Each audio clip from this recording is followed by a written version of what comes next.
Bonjour à tous et bienvenue sur ma chaîne. Aujourd'hui, je vais parler d'un sujet que beaucoup d'entre nous ont vécu, surtout en démarrant une nouvelle vie dans un environnement inconnu. Je parle ici de la solitude. Peut-être êtes-vous dans une ville étrangère, à l'université, loin de votre famille, ou dans un pays où vous ne connaissez personne. Cette sensation vide peut être difficile, mais rassurez-vous, ce n'est ni permanent, ni insurmontable. Je vais partager avec vous des réflexions, des expériences personnelles et des conseils pratiques pour vous aider à transformer cette période de vide en une opportunité de croissance.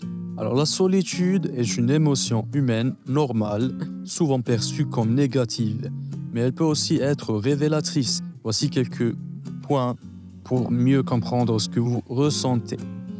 Donc, qu'est-ce que la solitude? Ce n'est pas forcément l'absence de personnes autour de vous, mais plutôt un sentiment de déconnexion avec les autres ou avec vous-même. Alors, pourquoi ressentez-vous cela? C'est à cause de différents facteurs, par exemple le changement d'environnement, nouvelle vie, nouveau travail, nouvelle université, et aussi l'absence de repères familiers, par exemple avec les amis proches, la famille, habitudes quotidiennes, etc. Elle peut être aussi à cause de stress face à l'inconnu, un peur de ne pas s'intégrer ou de ne pas réussir. Donc, avant d'agir, il est important d'accepter ces sentiments, que ressentir cela est normal et humain, surtout dans une période de transition, car la solitude est parfois une invitation à se reconnecter avec soi-même. Maintenant que vous comprenez vos émotions, il est temps de les transformer en opportunités positives. Donc prenez du temps pour vous découvrir. Il faut découvrir vos passions, vos talents cachés, vos envies, explorer des activités en solo comme la lecture, l'écriture, le sport ou même des promenades dans la nature. Aussi adopter une attitude de gratitude. Chaque jour, notez 3 choses pour lesquelles vous êtes reconnaissant. Dans cette période, il faut investir aussi dans votre bien-être physique, c'est-à-dire une alimentation saine, de l'exercice régulier et un bon sommeil peuvent influencer votre humeur. Vous pouvez aussi lancer un projet personnel qui vous tient à cœur, comme apprendre une nouvelle langue, écrire un blog ou développer des compétences. Parfois, dans notre quête pour combler la solitude, nous faisons des erreurs. Donc, voici ce qu'il faut éviter. 1. Se réfugier dans les réseaux sociaux. Scroller sur Instagram ou Facebook peut accentuer la sensation de vide en vous comparant à d'autres. 2. S'isoler davantage.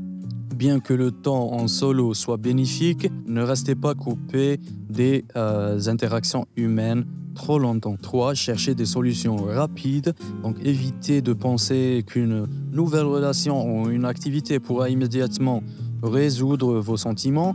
Le changement demande du temps. Ensuite, la solitude peut devenir une phase enrichissante si elle est bien utilisée, car c'est une chance de grandir. En étant seul, vous avez l'opportunité de mieux vous connaître et de développer votre indépendance émotionnelle. Et aussi car c'est un espace pour réfléchir. Prenez ce temps pour évaluer vos projets de vie, ce que vous aimez et ce que vous voulez accomplir dans le futur. Et aussi, c'est une opportunité de devenir plus fort. Traverser cette période difficile vous rendra plus résilient et confiant dans votre capacité à gérer l'inconnu. En fait, c'est dans les moments de solitude que l'on trouve parfois les réponses les plus profondes. Maintenant, je vais donner quelques conseils pratiques pour surmonter cette solitude. Premièrement, établissez une routine quotidienne. Cela vous donnera un sentiment de contrôle et réduira l'incertitude. 2. Fixez-vous des objectifs à court terme, que ce soit de rencontrer une personne par semaine ou d'apprendre quelque chose de nouveau. Ces petits succès vous motivent largement. 3.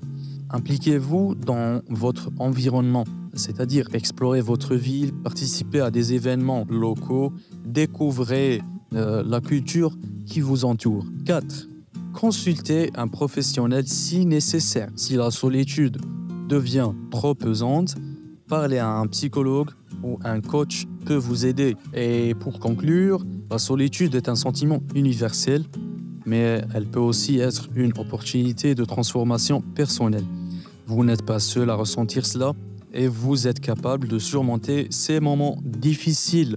Si ce contenu vous a aidé ou inspiré, partagez-le avec quelqu'un qui pourrait en avoir besoin. N'oubliez pas de vous abonner à la chaîne pour plus de contenu inspirant. Prenez soin de vous et rappelez-vous, la lumière se trouve souvent au bout des moments les plus sombres. À bientôt.